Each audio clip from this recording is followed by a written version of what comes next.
সমাবেশ থেকে আমাদের ভোটের পক্ষ থেকে এই সংগঠনের সভাপতি প্লাস আমাদের গায়ের কৃতজ্ঞতা জানাচ্ছি।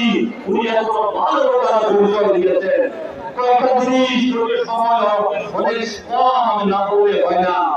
আপনারা দেখবেন স্বাধীনতার 54 বছর ধরে আজকে আমাদের যারা বৌদ্ধ মাইনরিটি এদের সুখ দুঃখ হাসি কান্না বলার মতো কোনো সুযোগ নাই।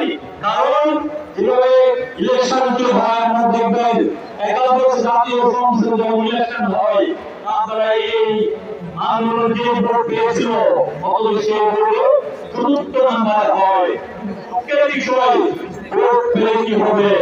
এই যে সুন্দরের ভাগী এই জন্য আমাদের প্রয়োজন প্রশাসনের এই যে পিয়ার এটা খুব প্রয়োজন।